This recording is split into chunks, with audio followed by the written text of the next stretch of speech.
श्री हरिवंश महाराज जी, कोटि कोटि नमन।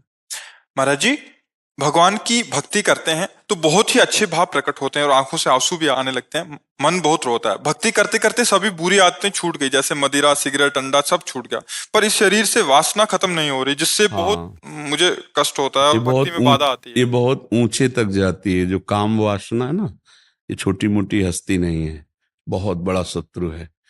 ये बहुत ऊंचाई तक रहता है, बहुत वर्षों तक रहता है। जब तक भगवान का साक्षात्कार ना हो जाए तब तक ये रहता है। मतलब बहुत अच्छी साधना 20-50 वर्ष होने पर भी ये नष्ट नहीं होता, सूक्ष्म रहता है, तरंग की तरह। पर भगवान का दर्शन होते ही ये खत्म हो जाता है। जब तक दर्शन नहीं होता तब तक विश्वास न करे। चाहे 20 वर्ष का ब्रह्मचारी हो, 50 वर्ष से संयम से चलाओ, ये भ्रष्ट कर देगा। ये काम बहुत बड़ा शत्रु है और ये भगवत बल से संपन्न है, साधारण नहीं है। भगवान श्री कृष्ण के पुत्र के रूप में जन्मा है। प्रद्युम्न जी कामावतार है ना, तो हाँ, तो भगवत स्वरूप है। ये काम तब तक रहता है, बस सावधान रहना इससे। ये कोई छोटी मोटी हस्ती नहीं है कि साल 2 साल भक्ति करो और ये भाग जाएगा। ले पास ही रहेगा आपके, और जब तक भगवत साक्षात्कार नहीं होगा तब तक ये बना रहेगा। इसलिए डरना नहीं, ये आपको भ्रष्ट नहीं करेगा, ये आपको सहयोग करेगा। ये डरा डरा के आपको भगवान की शरण में पहुंचाएगा। जैसे छोटा बच्चा घर के बाहर खेल रहा हो, पर कोई भय आ जाए तो माँ की तरफ दौड़ता है ना, ऐसे भक्त का एक आश्रय तो भगवान रहते हैं। जब कामादि विकार सताएं तो भगवान को पुकारो, हे प्रभु हमारी रक्षा करो। और जहां तक हो सके शास्त्र आज्ञा में रहोगे तो कभी भ्रष्ट नहीं होगे। जैसे किसी माता बहन का किसी भी तरह से एकांत में जिससे हमारा भाव बिगड़ चुका है उससे, या जिससे भाव हमारा बिगड़ सकता है, ऐसे चांस न दिए जाए, फिर भगवान रक्षा नहीं करेंगे। ये भी बात ध्यान रखना। जैसे हमारा जिससे भाव बिगड़ चुका है, हमारा संबंध पहले गलत रहा है, और उससे हमारा एकांतिक मिलन हो जाए तो हमारा गलत क्रिया हो जाएगी। या हमें लगता है कि इससे भाव संबंध बिगड़ सकता है, तो अपने आप कड़ुआ स्वभाव रखकर दूरी हटाओ, दूरी बनाओ। संगम त्यजेत मिथुन व्रतिनाम मुमुक्षु सर्वात्मना न विसृजेत बहिरिंद्रियाणि। माया भेजेगी आपके पास। जब कोई भगवत प्राप्ति का लक्ष्य करेगा, चाहे स्त्री हो या पुरुष, माया इन्हीं दोषों के द्वारा उसे भ्रष्ट करने के लिए उसकी व्यवस्था पुष्ट करती है। लाखों में कोई एक ऐसा जो ये बात कि मुझे परमानंद प्रभु चाहिए, ना कि अब भोग, बहुत भोग लिया और बहुत देखा, ऐ मन अब नहीं गलत करेंगे, ऐसे जीता जाता है। तो धीरे धीरे धीरे धीरे संयोग न बनने पावे, क्रिया न बनने पावे। अब मान लो आप गृहस्थ में हो, पत्नी ही होगी, धर्म पूर्वक पत्नी से यदि सहवास करो तो पाप नहीं माना जाएगा। कभी ऐसी विकलता है, आप नहीं सह पा रहे, तो भगवान को नमस्कार करके धर्म पूर्वक, गृहस्थ में हो, लेकिन पराई माता बहन का अवसर भी आवे तो भी नहीं। तो भी ये बस ये कि आप हम प्राण त्याग सकते, लेकिन हम गलत आचरण नहीं कर सकते। अब बहुत बार प्रभु ऐसा हुआ, हाँ, पर मुझे ऐसा अंदर से आवाज आया, नहीं भगवान परीक्षा ले रहा है। हाँ, यही बात रखना चाहिए, यही बात। अलग अलग तरह से लालच दे रहा है कि ये करेगा या नहीं करेगा, देखता हूं मैं। हाँ, तो उस समय भगवान की यही बात अगर दिमाग में रखोगे कि मेरी परीक्षा हो रही, तो आप पास हो जाओगे, फेल नहीं होगा। अगर आपने ये सोचा कि यार बढ़िया जुगाड़ बन गया है, खान पान व्यवस्था, जो भी भोग सामग्री, भगवान तो मिल ही जाएंगे, चलो इसे भोग लेते, बस फिर गया, फिर मिट्टिया मिट हो।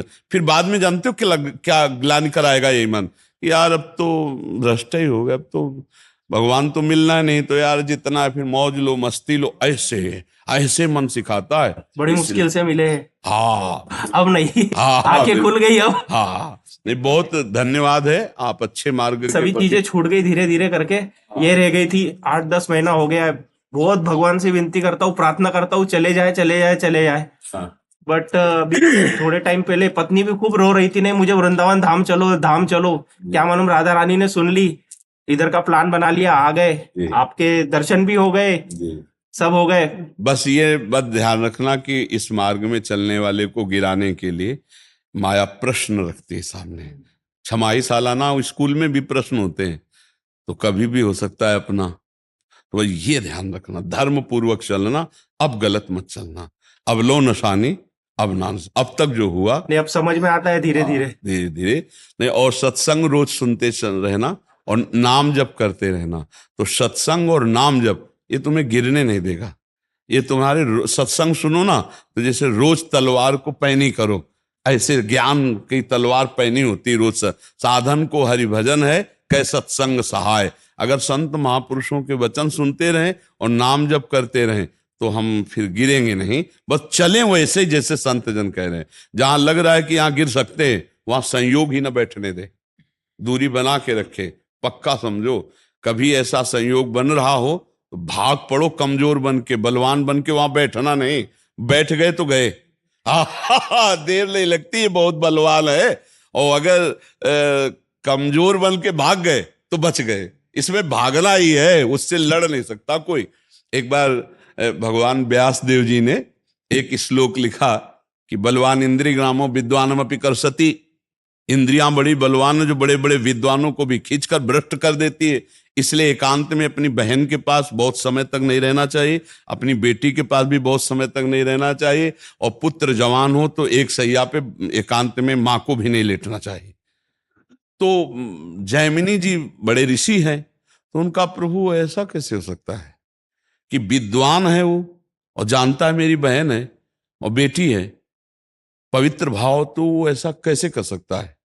आपने जो श्लोक लिखा तो मुझे संशय नहीं, पर मुझे आप समझाइए कि ऐसा कैसे, जो विद्वान है, मूर्ख हो तो बात अलग है। तो उनका इस प्रश्न का उत्तर तो हम कुछ दिन बाद देंगे। हमें याद आ गया, हमको बद्री नारायण वाले आश्रम में जाना है। अब ये उत्तर है उनके प्रश्न का। तो 10-15 दिन तुम संभालो आश्रम, सैकड़ों ब्रह्म ऋषि विद्यार्थी जन है। 15 दिन बाद हम आ जाएंगे, फिर आपके इस प्रश्न का उत्तर देंगे, ठीक है? उसी शाम को हल्की सी वर्षा होने लगी। भगवान है व्यासदेव जी, संध्या का समय, और 16 वर्ष की अवस्था धारण की, श्याम रंग अरविंदाक्ष नेत्र, और छम छम करती हुई सामने आ गई। और गंगा स्नान करके सब ऋषि जन ऐसे जा रहे थे, सब ऐसे। तो जयमिनी जी के पास आई और कहा, भगवान रात्रि का समय आने वाला है, बड़ा भयावह है, मैं अपना घर भूल गई हूं, आज रात्रि अपने आश्रम में आप जगह दे देंगे क्या? उनका नहीं, गुरुदेव बाहर गए हुए हैं और सख्त आदेश है, ब्रह्मचारियों का स्थान है, या स्त्री प्रवेश निषेध। प्रभु स्त्री की बात नहीं है, मैं आपकी शरण में हूं, मेरी जान का खतरा है, मैं अकेली हूं जंगल में। और शरणागत के लिए तुम्हारे गुरुजी ने समझाया कि शरणागत की रक्षा करनी चाहिए। अब गुरुजी हैं, उनको कौन काट सकता है? जैमिनी जी ने कहा, बात तो तुम्हारी सही है कि तुम्हारा स्त्री शरीर है, अभी देखा नहीं, स्त्री शरीर है और गुरु जी है नहीं, और तुम्हारी रक्षा भी कर। अच्छा, ऐसा कर सकते हैं कि हम अपने आश्रम में एक झोपड़ी खप रहला था, उसमें अलग आपको दे देंगे, दरवाजा लगा, आप बंद कर, मैं भी कहूं तो दरवाजा रात्रि में मत खोलना, सुबह निकल जाना। तो उनका, जैसी आपकी आज्ञा, मेरी रक्षा हो जाएगी, चलो दूर चलो, और वो कुटिया है, जाओ दरवाजा अंदर बंद कर लो जाकर, यहां सब ब्रह्मचारी रहते हैं। अब जाके जो संध्या वंदन करके ध्यानस्थ हुए, फिर दिमाग में आया कि हमने पूछा नहीं कि तुम रात्रि में अकेले कैसे फंस गई, आखिरकार हो कौन, कहां से आई हो, तुम्हारा ब्याह हुआ है कि नहीं हुआ है, विविध प्रकार का उसी का चिंतन होने लगा।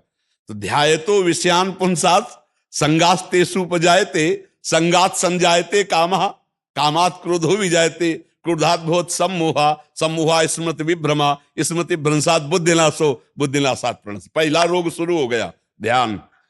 जहां प्रभु का ध्यान होना था वहां तो चरण देखे थे बड़े ही सुंदर, उनका मुख कितना सुंदर होगा। अब गए, अब इतना सब करते हुए रात्रि तो हो ही गई थी, दरवाजा खटखटाया, तो उन्होंने कहा दरवाजा तो नहीं खुलेगा। बोले मैं जैमिनी जी हूं। बोले नहीं, जैमिनी जी ने मना किया है कि सुबह नहीं खुलेगा दरवाजा। तो खपरा हिलाए थे, कोई लिंटर तो था ले खपरा हटाए, बांस हटाए, कूद गए।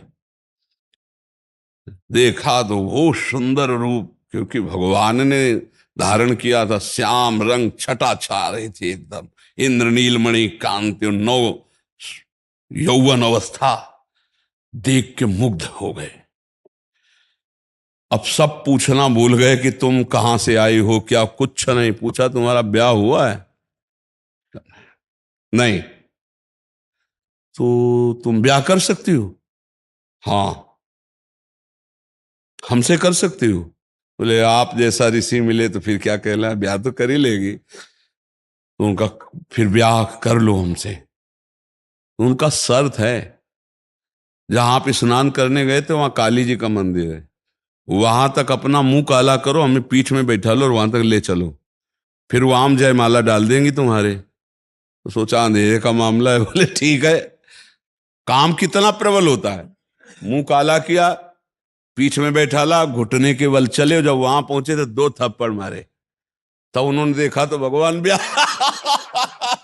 भगवान व्यास देव जी ने कहा श्लोक गलत है कि सही? बोले गुरुदेव सही है, क्योंकि इतने बड़े विद्वान जैमिनी ऋषि, तो बोले तुम्हारे लिए तो संपूर्ण जगत जननी के भाव में देखो या बेटी के भाव में देखो या बहन के भाव में देखो, तुम्हारा भाव क्यों बदल गया? इस श्लोक में लिखा है कि गलत है कि? बोले गुरुदेव पक्का सही, अब कभी जुड़ रहा। तो ये बात है कि बड़े बड़े विद्वानों की बुद्धि एकांत में संयोग प्राप्त करने के लिए भ्रष्ट हो जाती है, इसलिए बचना चाहिए, शास्त्र आज्ञा से चलना चाहिए।